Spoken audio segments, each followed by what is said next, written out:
So. All right. Yeah. Well, the views to be expressed is not in any way the position of FlowFM 92.7 or the staff therein, but is expressed by our in-house analyst, Nicholas Uwerunonye, and any individuals who call on the show this morning. Also, we're streaming live on YouTube and on Facebook at FlowFM 927, so you can get on any of these apps and get in on live action happening in the studio right now. Top stories this week is still all about insecurity and, the trauma from, one of the big stories is the release of the 38 Iruku abductees and how they regained their freedom. Kwara State Governor Abdulrahman Abdulrazak had announced the release of the 38 abducted worshippers taken during the attack on the Christ Apostolic Church in Iruku at Ekiti local government area of the state. Now, the governor said that the successful rescue followed days of intensive work by security agencies and government officials, and also crediting the breakthrough to President Bola Tinubu's hands-on leadership. What does this mean? Because the last we heard, there was a ransom of 100 million placed, and then they reduced it to 20 million. Mm-hmm. So does this mean that the government paid that ransom? Yeah, that is one area that our securities have never been able to be forthcoming. You hear different kinds of reports about money exchanging hands, but at the end of the day, what you hear are bland statements, But, the good thing is that one way or the other, the people, the 38, abductees have been, returned to their various homes. That is quite happifying. But I think the bigger question is how were we able to pull that off? Because that is exactly where the problem lies. If we had to, pay money, and that is the thing about paying ransom, it's like rewarding them for abducted. So it rather probably once they're out of the money, they won't go for another. Definitely, even if that group doesn't go for another set of group. I keep on remembering this.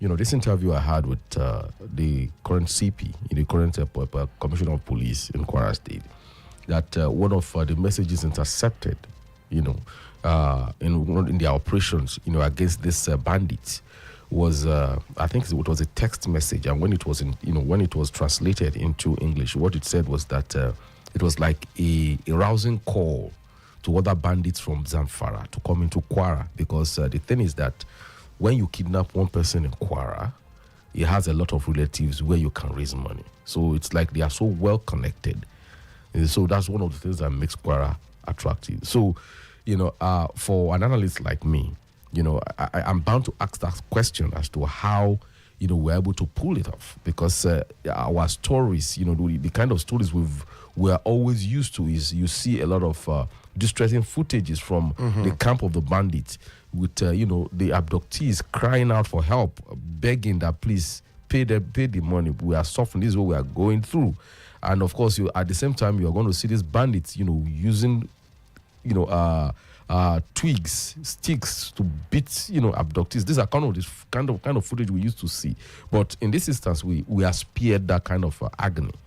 We are happy that they have been returned. But Nicholas, one cannot really tell, because if you saw the video of when they were highlighting from the bus, you could see the way some of them were working, and obviously they were limping. You will know that most of them were in pain. My question is, then I saw little girls, young girls, teenagers. What will go on in their mind? Aside, or we're grateful that they are back. What program do you think government should put in place for them to be able to get over the trauma? Therapy. Each of those 38 victims needs therapy. A stringent one. Yeah. In fact, it's not a question of choice. I think they must be made to go through mandatory, therapeutic sessions, to talk them through, let them speak their experience. You gain a lot from there, so that, it's like to put their mind right, because these are some of the things that leads to PTSD, traumatic, stress syndrome, disorder, so they need that, and they need a lot of support. Beyond that, I think that the entire community needs a lot of counseling too. Because you see, apart from the victims, you talk of the relatives. Those how many hours they've been away? 2, 3, 4, 5 days they've been away. The kind of that sense of insecurity, that you feel, that sense of emptiness, not knowing what news you are going to hear next. You know, it's something that we often take these things for granted, and I think that is one of the reasons that makes it look like we are not normal around here. We have kind of normalized, you know, this kind of development. You understand? With this kind of things happening all over the place, it's kind of benumbed us to such an extent where it happens and we don't feel anything. You understand? So I think that the Eruku situation provides an avenue for us to start rethinking how we tackle this kind of situation, both at the level of, you know, preventing when it happens, tackling, then after the aftermath of it, how do we counsel ourselves to move on? All right. You know? Nicola, let me just ask this, because I think it is a question that is hurting somebody's mind right now. You know, for those returnees and then the church members, do you think it will be normal life for them going forward and going back to church? No, it's not going to be. But you see, the thing about faith-based therapy is that it's something that I think that a lot of psychologists are still trying to understand. You know, faith-based therapy has a way of just, you know, a healing. It's, you know, kind of healing that you can't really explain. You know, because it's not as if, you know, it might just be a basis of saying that there is nothing that God can't do. You know, at the time when we are expecting that there will be, you know, bringing them back will be traumatic. They might not return them in one piece, but you have them all coming back, that all 38 coming back. That might be a basis for a faith-based healing, you know. So there is no really determining what will happen, what the effect will be. But I can say that there is a positivity, you know, from this. Let's take a call. Hello, good morning. Hello, good morning, Danielle. Good morning to you. Good morning, Dayo, Nicholas. Good morning. Good morning. It's a very beautiful day. At least the weekend ended with with very good news coming from Kebbi and also from Eruku. Yes, it's a good thing that those that were adopted are back home. But at the same time, we still need to ask questions so that we know where the mistakes are and what we need what we need to do to prevent this. First, we've forgotten that lives were lost. At least 3 people were killed in Eruku. 3. May their souls rest in peace. Because of that, we should be able to start asking questions. How were they rescued? Did they escape? Because, you know, we have a lot of stories flying around. Fine, if they are rescued, that means there will have been a kind of confrontation with the bandits. Is there any casualty on their part? Fine, I won't believe monies were paid. It's my own opinion. Both in Kebbi, 50 pupils in Kebbi, escaping and walking home. They said pupils. So, which means they know the terrain in the bushes and all that. You see, these are things we don't need to push out. Let's get serious for once. Fine, we have paid money, but then what are we doing to make sure this will not happen again? Because the moment you pay, definitely, if, like Nicholas rightly said. All right, Tony. Hello. Okay. All right. We're sure Tony will try and connect back, but we do not have words that you know, monies were paid. These are just speculations. But let me take it to Kaduna State as well too. The former governor, Madam Nasir El-Rufai, is accusing the administration of Governor Obasani paying 1 billion to bandits. Now, in all of this, last week on this same program, you did talk about it's high time Nigeria got a negotiator. Yeah. Now, in all of this, across, you know, the northwest and north central, and then the northeast, where these banditry attacks are, you know, prevalent. What do you think we need to adopt? What strategy do we need to adopt? Should we continue the practice of ransom payment, which will prolong this whole banditry? It's unsustainable. It's unsustainable. Ransom payment is unsustainable. But you see, the problem, the dilemma with, that is, it is easy for me to sit here and say, don't pay, because it's not my loved one that is there. You can be very, very rational when you're not involved. Very, very true. But the moment, for the people who are involved, who are directly involved in that thing, If they have the money, you can't stop them from paying. In fact, the security agencies will tell you that they don't advise them, what to do in that circumstance. They only give them the pros and cons of it. You understand? So, but like I said, it's a combination of methods, to kill this. But the most important thing is there must be will. And this is what has been established beyond every reasonable doubt from all the conversations. As a matter of first instance, are we even considering this kidnapping as a major crime? You see, that is another thing. You see that there is this outrage against men like Shigumi. And I think this is about time we really call him out. Because, you see, all this while he's been having a ball. And this is where I must be very frank that I am hugely, terribly disappointed in a lot of Muslim friends that I have. Because last week, we saw the reactions of people who have been quiet about Shigumi, coming out, being vociferous in, positively vociferous in, the slamming of, Nnamdi Kanu in jail. In fact, one of them took me up recently. He said he didn't like my comment about things like that. I asked him, I said, look, you are so vocal all of a sudden, but I never heard you speak anything about Sheikh Gumi. You understand? So you see, this is something that, we have kind of normalized what these guys have been doing. And unfortunately, our Muslim friends who are moderate have been too quiet about it. You understand? Let's take a call. Sorry about you. Let's take a call. Hello, good morning. Hello, good morning. Good morning. Tayo Nicholas and Co. Good morning to you. Good morning. My name is Musante calling from the line. Okay.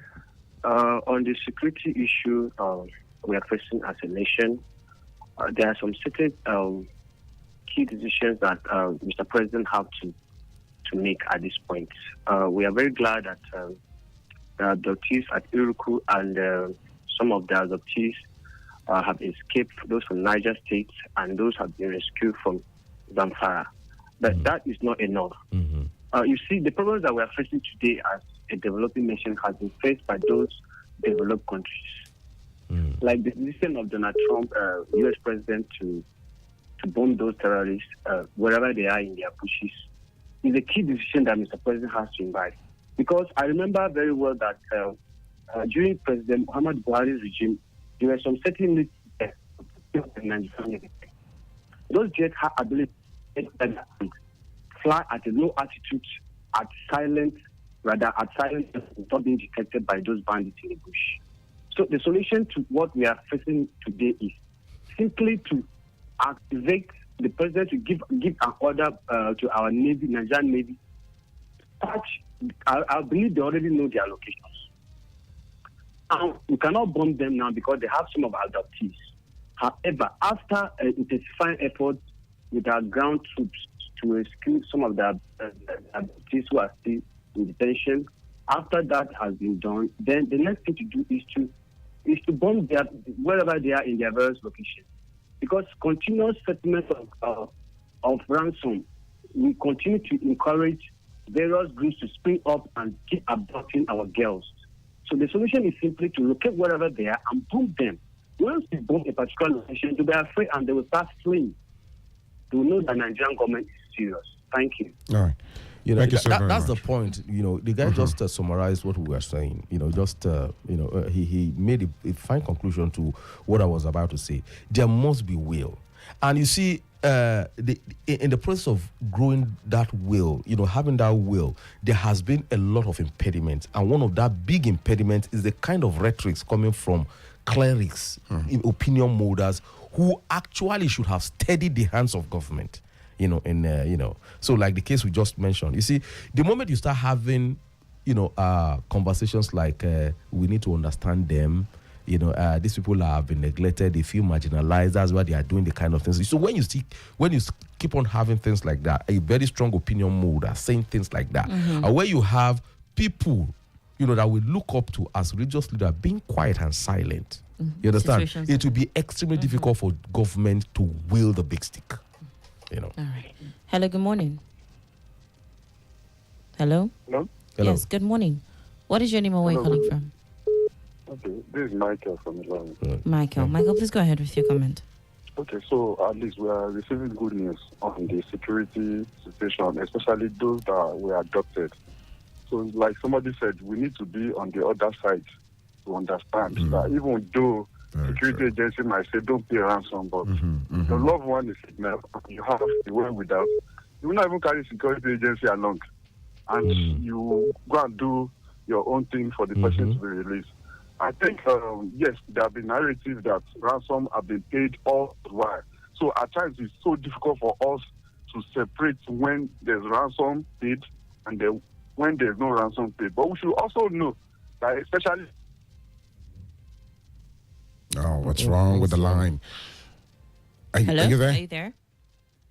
Oh, no. Please call back. Please call us because back. He was about to make a very good point. All right. You know? Well...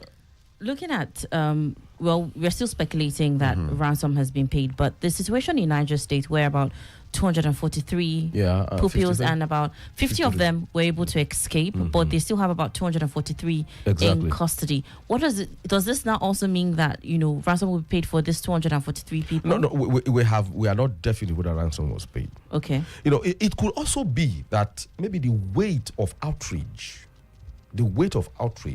at the weight of threats and huffing and puffing, maybe they actually have their locations, federal government, and probably through the back channel, they got across to them. Look, guys, we know why we are holding back. We know if you don't release this guy, we will have no option. We are going to move here, and here.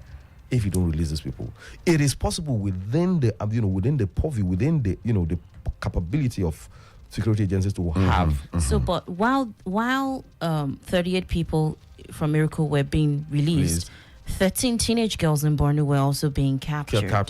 Like I said, you see, you see that this is more like a coordinated thing. All of a sudden, the schools are no longer safe. So that tells you that there is being at home apparently is no longer safe because we're on their farms, working on their farms. When they stopped going to farms a long time ago. Now this is the school. The next phase is the schools now. You understand? These guys in the in the hinterlands, in the farmsteads, no longer go to farms anymore. Go to Eruku, go to all these places where you have the farming communities. They stop going to farm a long time because of this insecurity. So the next stage is the schools. But this particular teenage girls, it was on their family farms in Borno when they were seized. Yeah, look, you see what I'm saying is that when I say they no longer go to farms, if 100% of what they do in that community is farming, if it has reduced by 50%, so it's like longer, saying that they no longer go to farms. So they go to farm where they feel is safe. Now, if they pick them from the farms, is where they used to think was safe enough to go to. That's where they pick them.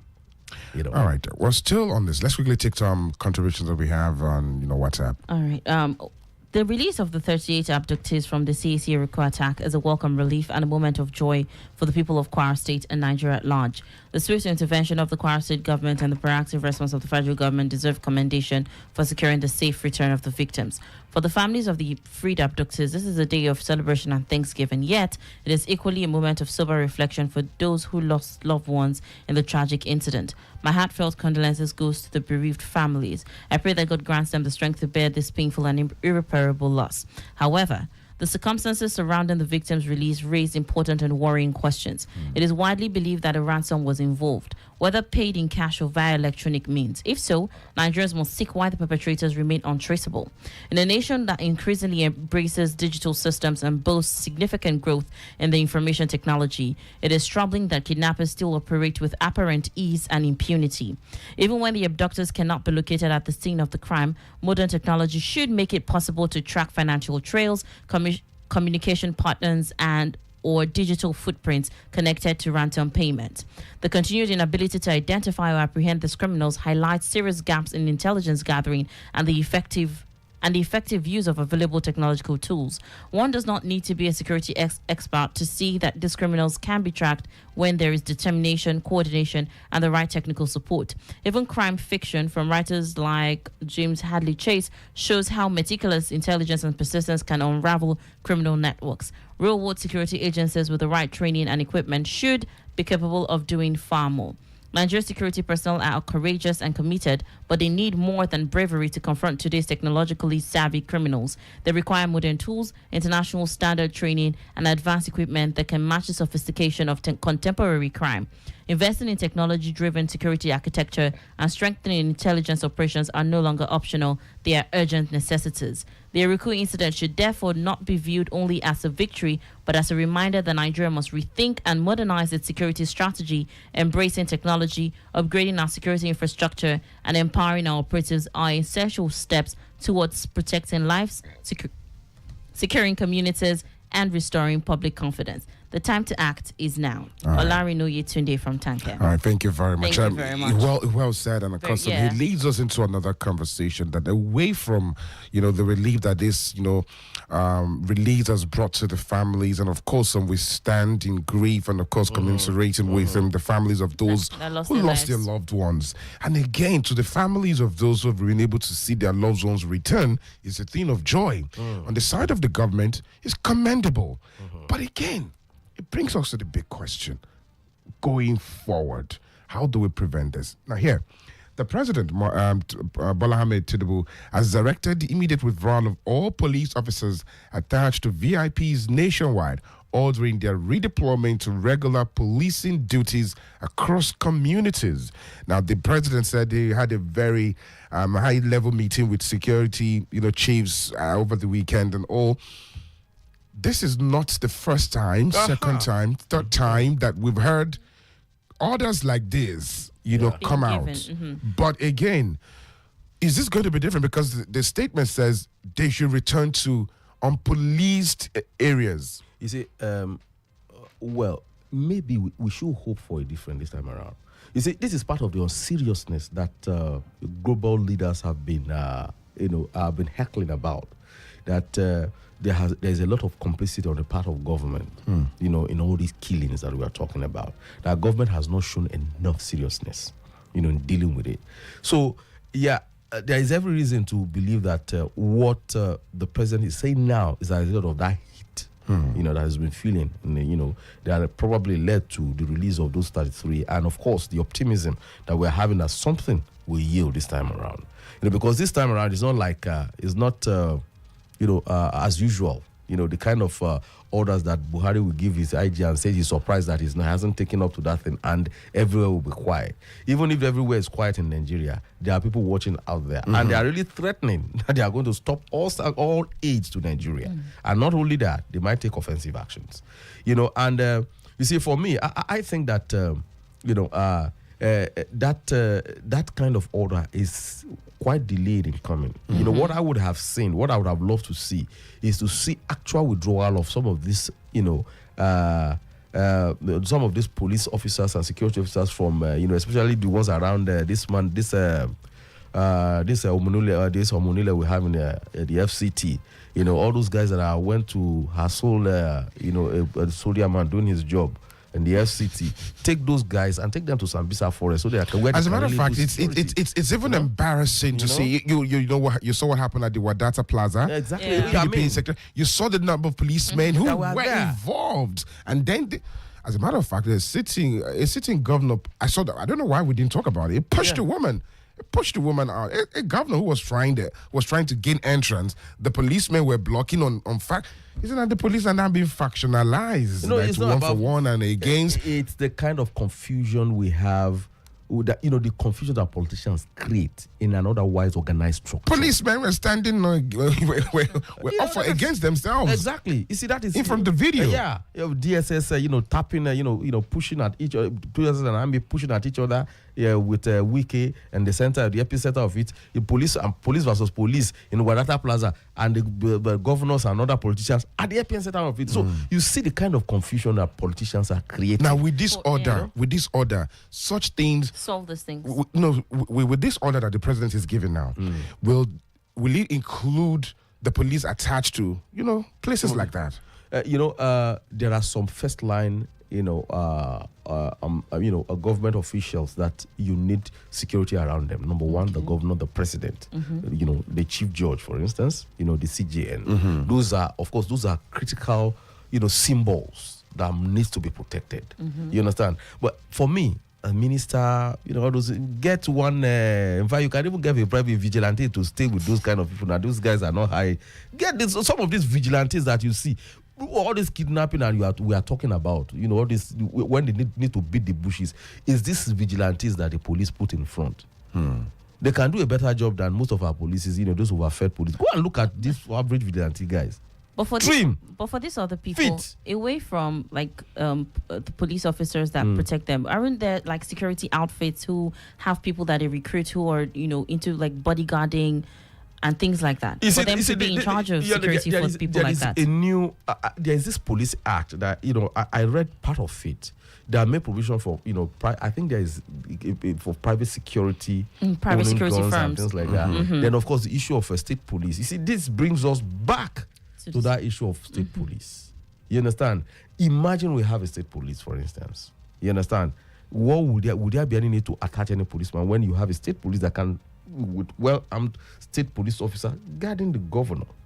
You understand? Having, that is his first territory that he must guard. He has a proprietorial, a head over every other security agencies. You can have that. But if we had that, we won't be talking about having to redeploy this kind of a messy redeployment at this particular at the nick of time. Right. The president is also saying from the statement that there is a need to recruit 30,000 personnel into the police. Again, what is stalling the coming on board of state police? You see, that is because that's 30,000. We had an argument. 30,000. Of course, we had that argument. Sometimes, was it yesterday? Yeah, at the stadium. I was discussing with some of my colleagues, and we were talking about the politicians trying to stymie that state police thing, because the president has said countless number of times that he's ready, he's supportive of it. The governors have said they are supportive of it. So what is stopping it? Exactly.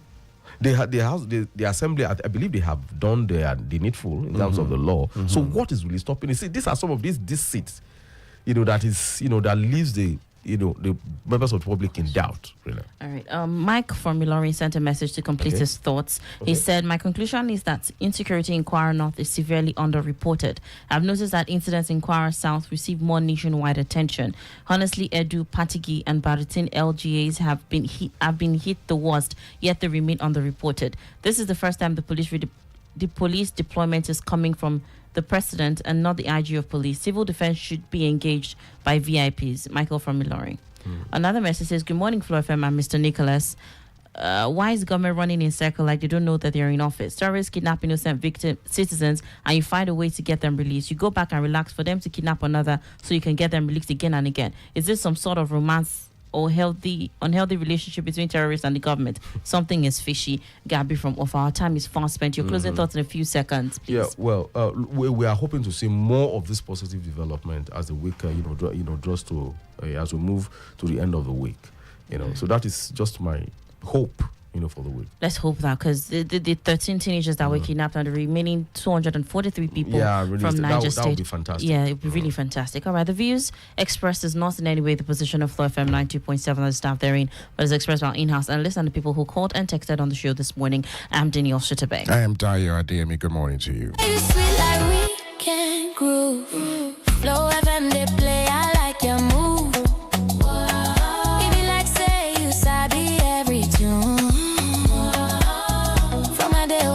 So be moon. Hey. Flow FM in the mix tonight. Flow FM in the mix tonight. Flow FM 92, we the rule the night.